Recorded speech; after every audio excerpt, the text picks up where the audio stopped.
오늘 강의는 231쪽 제4주 봉헌 준비입니다. 로마서 12장 2절 말씀. 여러분은 현세에 동화되지 말고 정신을 새롭게 하여 여러분 자신이 변화되게 하십시오. 그리하여 무엇이 하느님의 뜻인지, 무엇이 선하고 무엇이 하느님 마음에 들며 무엇이 완전한 것인지 분별할 수 있게 하십시오. 성부께서는 우리가 당신의 품 안에서 더욱 풍성하고 행복한 삶 누리도록 성자를 이 세상에 보내주셨습니다. 성자이신 예수님은 성모 마리아를 통하여 이 세상에 탄생하셨으며 어머니인 마리아의 표정, 손길, 태도 하나하나에서 나오는 지극한 사랑으로 몸과 마음이 자랐습니다.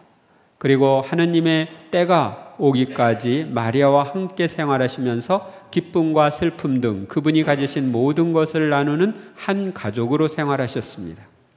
예수님이 자신의 모든 삶을 어머니신 성모님께 의지하며 살으셨듯이 우리도 예수님처럼 생활 전부를 어머니신 성모님께 의지할 때 성모님께서는 우리를 예수님께 인도하고 예수님은 우리를 성부이신 하느님께 인도할 것입니다. 이번 주간은 성모님을 통하여 예수님께 자기 자신을 더 잘 봉헌할 수 있도록 준비하는 기간입니다. 더욱 완전한 봉헌이 될 수 있도록 열심한 마음으로 정성을 다하여 준비한다면 더욱 풍성하고 복된 삶으로 인도될 것입니다. 제1일 봉헌의 의미. 민수기 6장 18절. 봉헌 기간 내내 그는 주님에게 거룩한 사람이 되어야 한다. 이것은 구약에 봉헌된 사람이지만 우리도 마찬가지입니다. 우리가 하느님께 바치는 모든 것은 누구에게서 옵니까? 하느님께로부터 오는 거죠. 그래서 우리가 하느님께서 받은 걸 다 바치는 것뿐이에요. 우리는 우리가 받은 모든 것 가운데 어떤 것을 거룩한 예물로 주님께 올려야 합니까? 가장 좋은 것을 올려야 됩니다. 온전한 예물을 올려야 되고 가장 좋은 것을 올려야 합니다. 주님의 율법에 따라 마리아는 예수님을 누구에게 봉헌하려고 예루살렘으로 올라가셨습니까? 하느님께 봉헌하기 위해서, 주님께 봉헌하기 위해서 올라가셨죠. 목포의 성 루도비코, 마리아님께서만이 지극히 높으신 분의 가장 큰 영광이 어디에 있는지를 완전히 성모님만이 지극히 높으신 분이 가장 큰 영광이 어디에 있는지 아신다. 봉헌을 잘하기 위하여 먼저 봉헌의 의미를 알아보고 왜 성모님을 통하여 봉헌해야 하는지 알아봅시다. 그리고 봉헌을 실천하는 이들의 삶은 어떠해야 하는지 살펴봅시다. 1. 봉헌이란 첫째, 봉헌은 우리의 모든 것을 하느님의 것으로 인정하는 행위입니다. 내게 모든 것이 내가 가진 모든 것 하느님 것이다 인정하는 표시로 내가 가지고 있는 것 일부를 바치는 거예요. 봉헌의 근본적인 목적은 하느님께 대한 흠숭입니다. 그러므로 인간은 봉헌을 통해서 하느님의 최상의 주권을 인정하고 하느님께로부터 은혜를 구하며 받은 은혜에 감사를 드립니다. 또한 죄에 대한 속죄의 행위로 하느님께 어떤 예물을 봉헌합니다. 그래서 구약에서는 어떤 잘못을 하면 속죄 제물을 봉헌했습니다. 이 세상 모든 것은 하느님의 것입니다. 하느님께서는 인간과 그의 소유물에 대한 권리를 갖고 계시며 인간이 그분의 지배권을 인정할 때 기뻐하십니다. 하느님께 무엇을 봉헌한다는 것은 모든 것이 그분의 것이고 우리는 단지 잠시 동안 소유할 뿐이라는 것을 인정하는 행위입니다. 이스라엘 백성들은 자신의 소유에 대한 하느님의 주권을 인정하는 표시로 가장 좋은 몫을 하느님께 봉헌하였습니다. 우리와 우리에게 속한 모든 것은 하느님의 것이며 우리들이 미사 때에 예물을 봉헌하는 것은 모든 것이 그분의 것임을 인정하고 새롭게 봉헌하는 행위입니다. 우리가 다음 시간에 봉헌 예절 때 이제 성모님을 통해서 모든 것을 예수님께 봉헌하고 예수님을 통하여 하느님께 봉헌하는데 이것은 그 모든 것이 하느님의 것임을 인정하는 것입니다. 둘째, 봉헌한다는 말은 라틴어로 축성한다는 뜻을 가지고 있습니다. 어떤 물건을 축성하고 봉헌하며 세 속에서 끌어내어 죄와 악의 힘으로부터 해방하고 정화하는 것이며 축복의 기도를 통하여 은총으로 가득 채워 거룩하게 하는 것입니다. 이처럼 봉헌된 모든 것은 하느님 나라를 위한 봉사에 쓰여집니다. 하느님은 당신의 구원 계획을 이루기 위해서 작고 보잘것없는 이스라엘 민족을 선택하셨습니다. 그리고 그 중에서도 특히 레위 지파를 선택했고 레위 지파 안에 사제직을 수행하도록 아론의 그 후손들을 사제로 선택합니다. 오늘날도 하느님은 우리를 당신의 것으로 선택하고 그 중에서도 특히 성직자 수도자들을 당신의 것으로 성별하여 봉헌한 생활을 하게 하십니다. 봉헌은 소극적 의미에서 사람이나 사물을 세속으로부터 격리시켜 속된 사용을 금하는 것이며 적극적인 의미에서는 하느님을 경배하는 목적으로만 사용하도록 영구적이고 확정적으로 지정하는 행위입니다. 그래서 하느님께 봉헌하면 하느님 것으로 하느님께서 거룩하시기 때문에 거룩하게 쓰여져야 합니다. 셋째, 봉헌은 세례성사의 갱신입니다.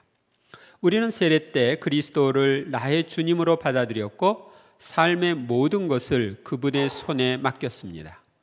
그러나 시간이 갈수록 세례 때에 엄숙하고 거룩했던 봉헌을 잊거나 소홀히 여기는 때가 많이 있습니다.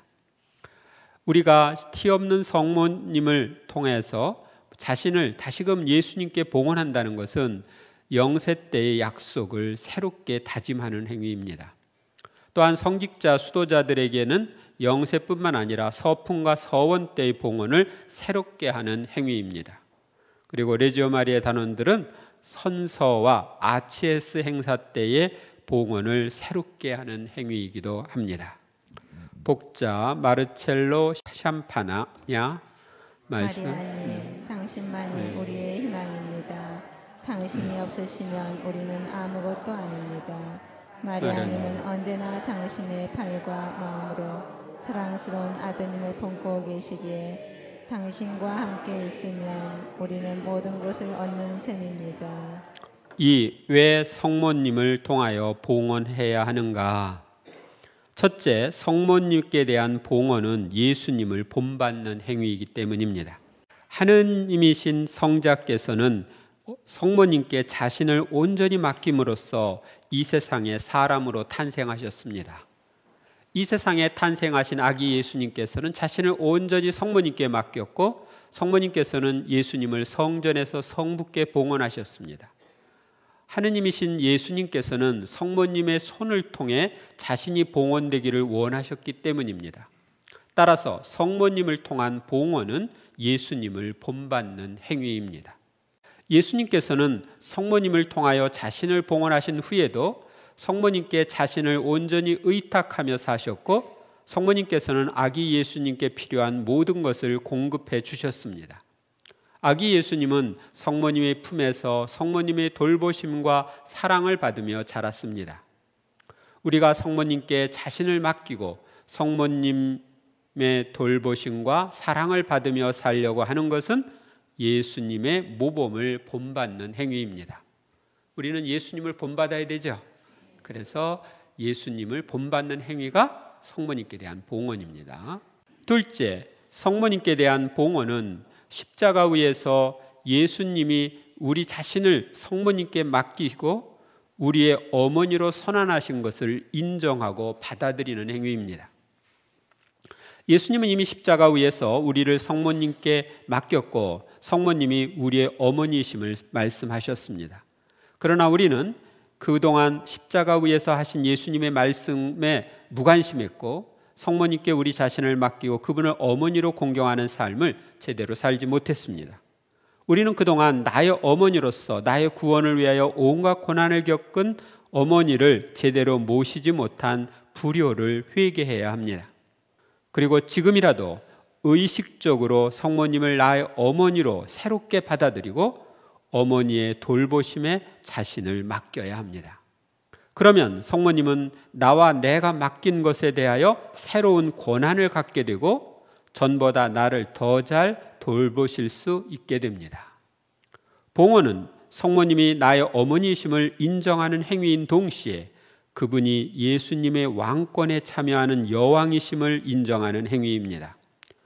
봉헌은 우리의 마음속에 하느님 다음의 첫 자리를 성모님께 내어드리는 것이며 성모님의 지혜와 사랑과 성덕에 자신을 무조건 내맡기는 행위입니다. 완전한 봉헌은 자신을 성모님께 완전히 바치는 동시에 성모님을 통하여 예수님께 자신을 봉헌하는 행위입니다. 왜냐하면 성모님과 예수님은 딴 살림을 차리지 않기 때문이에요. 그래서 성모님께 맡긴 건 다 예수님께 맡긴 것도 되는 거예요. 예수님 것, 성모님 건 다 예수님 거예요. 성모님께 속한 것 중에 예수님께 속하지 않은 것이 하나도 없어요. 다 공유하십니다. 셋째, 성모님을 통한 봉헌은 예수님이 원하시는 겸손의 길입니다.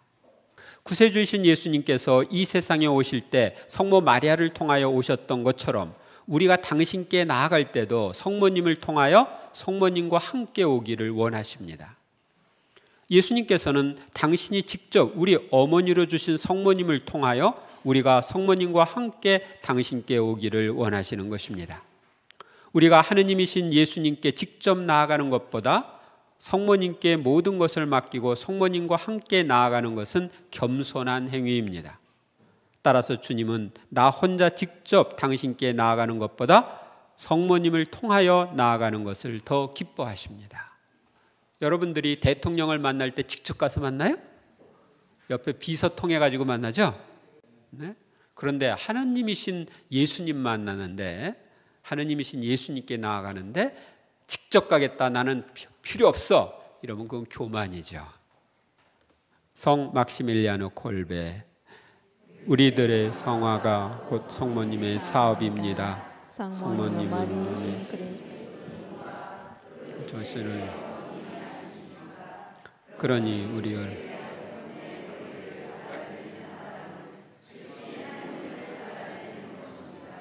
네, 그러니까 그 성모님이 우리 어머니예요. 그리스도의 어머니인 동시에 지체들의 어머니입니다. 머리이신 그리스도의 어머니, 지체인 우리들의 어머니가 되셔요. 그러니까 우리에 대한 권한을 그분이 가지고 계셔요. 그걸 우리가 받아들여야 됩니다. 그걸 받아들이는 것은 하느님을 받아들이는 거예요. 왜냐하면 그 권한을 하느님이신 예수님이 주셨거든요. 3. 봉헌을 실천한 이들의 삶. 첫째, 성모님께 대한 봉헌은 매일의 행동을 통하여 드러나야 합니다. 봉헌의 생활을 통하여 성모님과 체험적인 관계 속으로 들어가게 되면 우리 안에는 성모님께 대한 사랑이 더욱 자라게 되고 성모님을 생각하고 성모님께 대한 이야기를 하는 것만으로도 기쁨이 됩니다.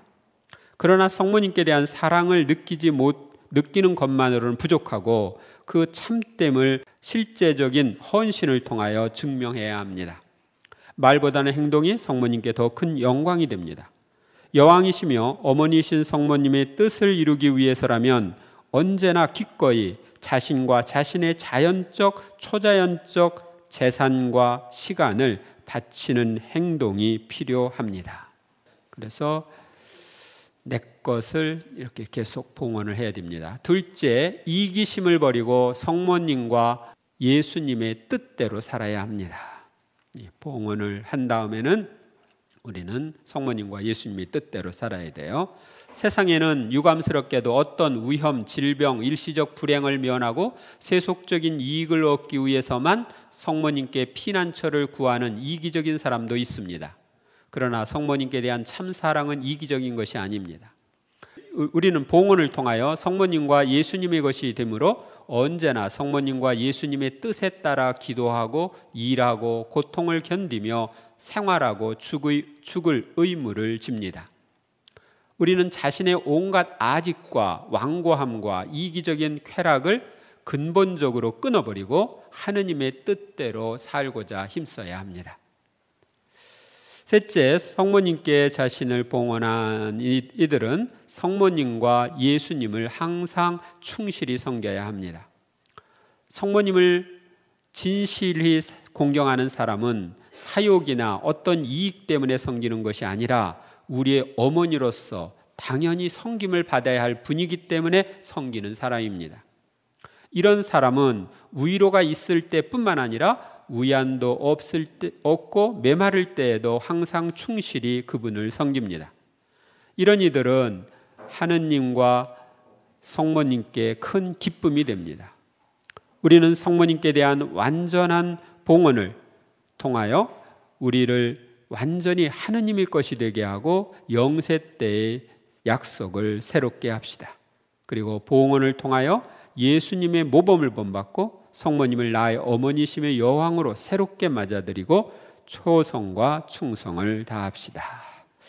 성 일데폰스, 내가 성모님을 오신 내 먼저는 충성이 하느님께 좀 더 확실히 전달되기를 바라기 때문입니다. 내가 성모님이 소유가 되고 싶은 건 나의 충성이 하느님께 더 확실히 전달되기를 바라기 때문이다.